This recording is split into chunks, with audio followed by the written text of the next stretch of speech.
I'm Liz Schrum for the Wisconsin Technology Council, here with WisBusiness.com, the show. Just ahead, Tom Still talks about a flurry of action in the state's tech sectors. And Steve Lyons, president of the Wisconsin Growth Capital Coalition, talks about the group's legislative goals. And now, here's the WisBusiness.com stock report for early March. Rising, Renaissance Learning. Google Capital's $40 million investment in Renaissance Learning has been touted as a strong sign for central Wisconsin and the state's tech-based economy overall.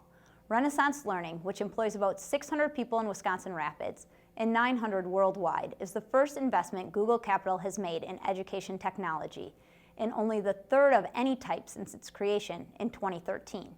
Skyward, located in Stevens Point, is another example of a Wisconsin company working in education tech. And falling, S.C. Johnson & Son. The household products giant could cut up to 400 jobs in or near its Racine headquarters, about twice the 200 expected at the start of a restructuring process that began last fall.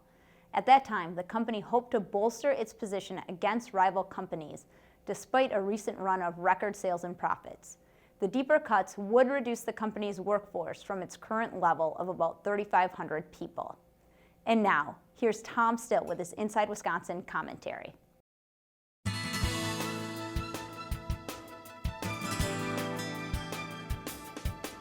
The investment by Google Capital in Renaissance Learning is yet another sign that coastal investors can find good deals in Wisconsin if they look.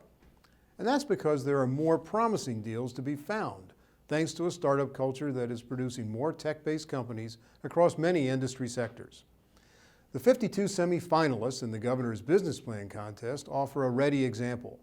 This year's list includes a half dozen or more companies in water technologies, health information technology, and medical devices and imaging. All three are Wisconsin's strengths. The contest, which continues into June, also has plenty of companies engaged in finding cures and treatments for diseases, making agriculture more productive and efficient, and building on the state's recreational sports scene. The list of 65 applicants for the Wisconsin Tech Summit, which will be held April 7th at GE Healthcare, includes those sectors and many more, especially data analytics, energy, e-learning, and advanced manufacturing. Many of those companies will get a chance to meet with major companies in a speed dating setting that could lead to strategic partnerships. Accelerators such as Generator in Madison and Milwaukee are putting companies through a rigorous process that enhances their chances of growing quickly.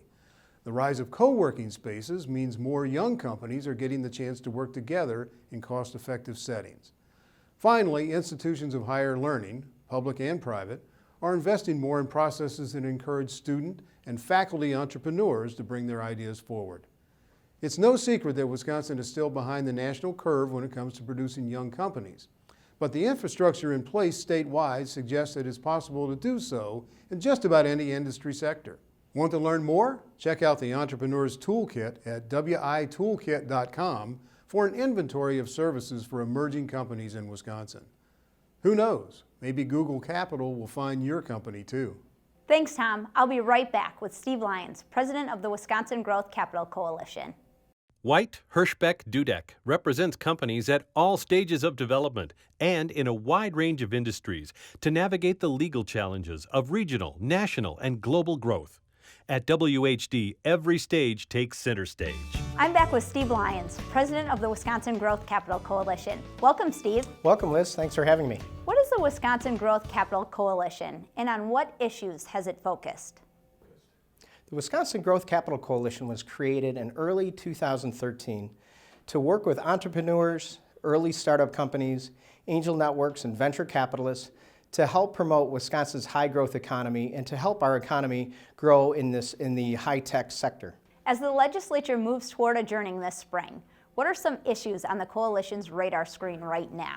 There are a number of bills that we're supportive of, dealing with cybersecurity, classified research, the SBIR matching program, and several others that'll help build Wisconsin's economy and help Wisconsin's startup community. You mentioned the Assembly passed bill on classified research. Why is that important, and what are the next steps? It's an extremely important bill. The bill is Assembly Bill 729.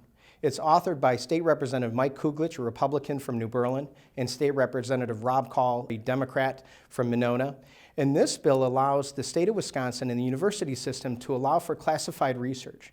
Classified research is being done throughout the country.